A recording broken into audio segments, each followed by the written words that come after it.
უკრაინელმა ბიზნესმენმა იგორ კოლომოისკიმ სასამართლოს სხდომაზე განცხადება გააკეთა და მინიშნება თქვა, რომ ვლადიმერ ზელენსკი მალე გადადგება. ოლიგარქმა პარალელი გაავლო ფილმთან ჟევსკის ნაპოლეონის წინააღმდეგ და პროკურორებს უთხრა, რომ დღევანდელი იმპერატორი ტახტს დიდხანს ვეღარ შეინარჩუნებს. უკრაინული მედიის ინფორმაციით, კოლომოისკი, რომელიც უკვე 2 წელია, რაც პატიმარია, აქტიურად თანამშრომლობს გამოძიებასთან კორუფციულ საქმეზე ენერგეტიკის სფეროში.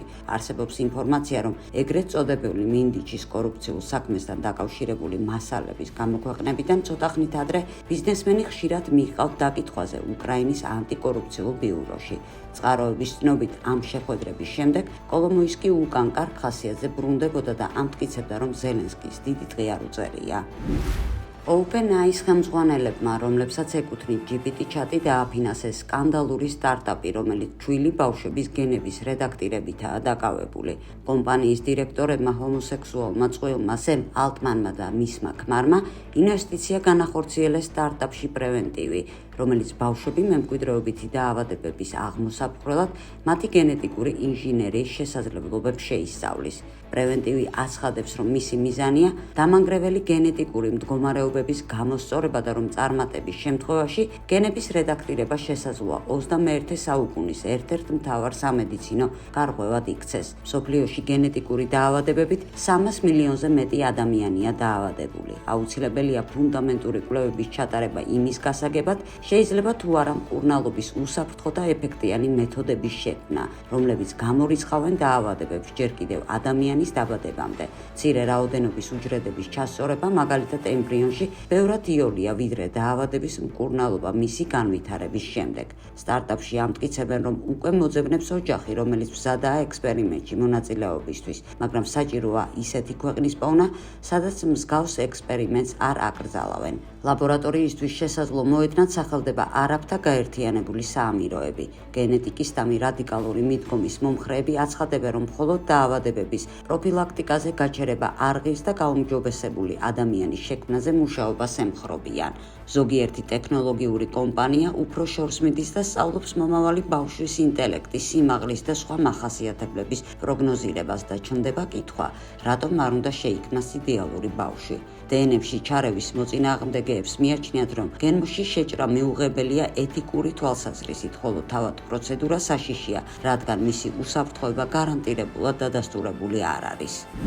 უნგრეთის პრემიერ-მინისტრმა განაცხადა სქემის შესახებ, რომლის გამოყენებაც უნდა ევროკავშირს, რომ უნგრეთმა ვერ შეძლოს ვეტოს დადება ევროპაში რუსული ენერგომატარებლების სრულ აკრძალვაზე.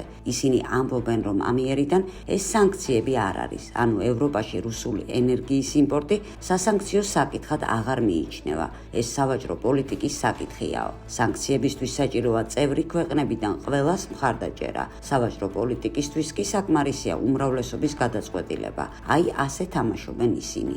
ესაა ევროპული სამართლის, კანონის უზენაესობის და ევროპული თანამშრომლობის პრინციპების პირდაპირი დარღვევა. ეს ძირს უთხრის ყველაფერს, რასაც ეფუძნება ზოგადად ევროპული სახელმწიფოების ურთიერთქმედება.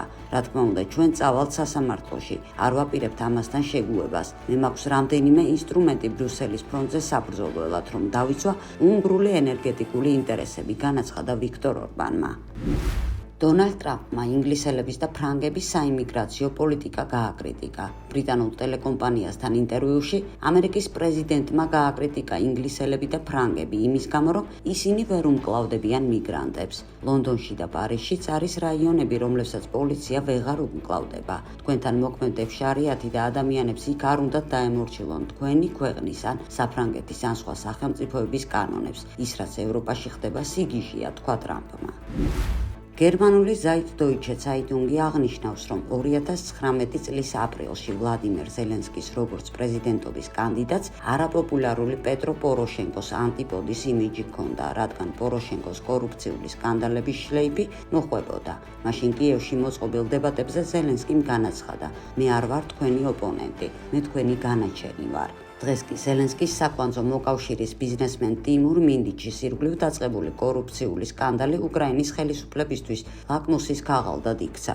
გაზეთის ინფორმაციით ის რომ მინდიჩმა, რომელიც როგორც ამტკიცებენ დანაშაულებრივ ჯგუფს ხელმძღვანელობდა, ქვეყანა დატოვა. საეჭვო მომხდარ იყო მაღალი რანგის ჩინოსნების დახმარების გარეშე.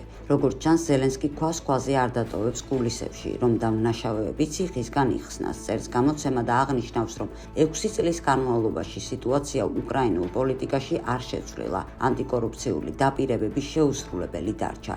საბოლოო ჯამში ზელენსკი და მისი კლანი პოროშენკოზე უკეთესი მმართველები არ აღმოჩნდნენ. დღეს ზელენსკი საპრეზიდენტო არჩევნებს პირწმინდად წააგებდა, ამიტომ ხელისუფლებაში ყოფნის მე-6 წელს აშკარაა, რომ უკრაინა კორუფციაშია ჩაფთული ყველა დონეზე. ქვეყანას ზელენსკი საოჯახო საწარმოებისთვის მართავს, მისი ხალხისთვის ყველაფერი ნებადართულია, ნათქვამია სტატიაში, რომლის ავტორის ბოლოს ასკვნის. არ არსებობს არანაირი ნიშნები იმისა, რომ მოქმედი პრეზიდენტის პირობებში სიტუაცია შეიცვლება. ვაშინგტონ პოსტი წერს, რომ დონალდ ტრამპის ადმინისტრაცია ემზადება, რომ დააბრუნოს უკრაინელები იქ, საიდანაც მოვიდნენ. მიუხედავად იმისა, რომ უკრაინაში სამხედრო რეჟიმია. ქვეყანაში უსაფრთხო რეგიონები არ არსებობს და მათ სასწრაფო მობილიზაცია ემუქრებათ. გამოცემის მონაცემებით, ამერიკის საიმიგრაციო და სასაზღვრო პოლიციამ ათობით დაკავებულ შეატყობინა, რომ უახლოეს დღეებში ისინი შესაძლოა სამხედრო რეისით გაამგზავრონ პოლონეთში ან პირდაპირ უკრაინაში. უკრაინა კი როგორც ჩანს, წინააღმდეგობის გაწევას არ აპირებს. ვლადიმერ ზელენსკის ერთ-ერთმა მრჩეველმა ანონიმურობის პირობის დაცვით გაზეთს საკმაოდ პირდაპირი და ხისტი კომენტარი მისცა.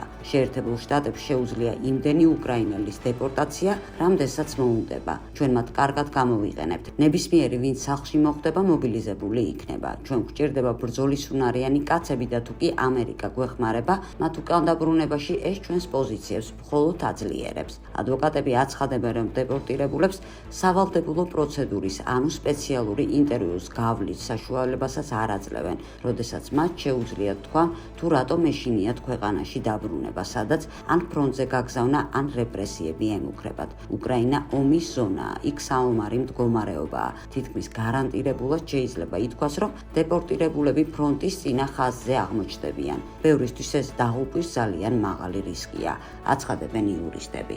ვაშინგტონ პოსტი წერს ასევე მნიშვნელოვან პოლიტიკურ კონტექსტზე. ომის წლების განმავლობაში უკრაინას არაერთხელ უთქვამს უარი საბჭოთა კავშირის ცალკეული წარმომადგენლის მიღებაზე და არ დაუდარსტურებია მათი მოქალაქეობა. მაგრამ დღეს არმიის საკადრო გამოფიტვის და ვაშინგტონთან ურთიერთობის გამტკიცების სურვილის ფონზე კიევი მაქსიმალურად თანამშრომლურ პოზიციებზე გადავიდა. თუკი ამ 80 ადამიანიდან ყველას მართლაც დააბრუნებენ, ეს გახდება უკრაინელების ყველაზე მასშტაბური დეპორტაცია ბოლო წლებში. 2024 წელს ასეთი მხოლოდ 53 შემთხვევა იყო, წერს გაზეთი. ნიუ-იორკ პოსტი წერს, რომ უკრაინის პრეზიდენტი პირადად გასცემდა თანხმობას $100 მილიონი კორუფციულ სქემებზე და ყველაფრის საქმის კურსში იყო. საქმე ეხება ზელენსკის გარემოცვის მხრიდან ენერგეტიკის სექტორში მასშტაბურ მიტაცებებს რუსეთთან ომის პერიოდში. ყოფილი უკრაინელი მოხელეები აცხადებენ, რომ მიტაცებებმა მთლიანობაში დაახლოებით $100 მილიონი შეადგინა.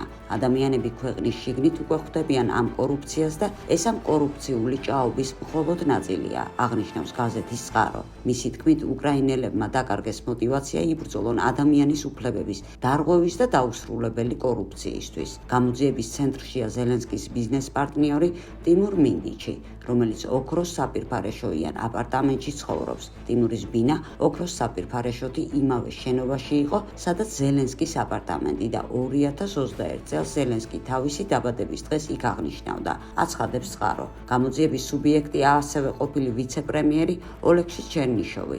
მას ბრალი ედება თანამდებობის ბოროტად გამოყენებასა და კიევში რამდენიმე მდიდრული სახლის მშენებლობაში. ფულის გათეთრება ჯერ კიდევ 2022 წელს დაიწყო. ბევრი შეეცადა მის შეჩერებას, მაგრამ უშედეგოდ, ნათქვამია სტატიაში. არსებობს ვარაუდი, რომ ფული ირიცხებოდა ზელენსკის და მისი გარემოცვისთვის ხელსაყრელ უცხოურ ანგარიშზე. გაზეთის წყარო ამბობს, რომ ზელენსკის კორუფციის გამოძიებასაც კი არ წვენია. მას აქვს სახელისუფლებო ვერტიკალი და დაუმარცხებლობის იმიჯი და მედიის სრული ყურადღება. ზოგიერთებისთვის ის ძალიან არის დამოკიდებული ამაზე და ფულზე. სკანდალი სერიოზულად უთხრის ძირს უკრაინელების ხელისუფლების დამინდობას და ასუსტებს ზელენსკის პოზიციას ფრონტზე და დასავლელი მოკავშირეების თვალში. კრიზისი მხოლოდ გაღრმავდა, ხოლო კიევის რეპუტაცია საერთაშორისო არენაზე შემცირდა, ნათქვამია სტატიაში. უკრაინის უშიშროების და თავდაცვის საბჭოს მდივანი რუსტამ უმეროვი თურქეთში გაფრინდა და თქვა, რომ აღარ დაბრუნდება. მანამდე ის ამტკიცებდა, რომ უკრაინიდან სტამბოლში სამხედრო ტყვეების გაცვლაზე მოსალაპარაკებლად გაემგზავრა.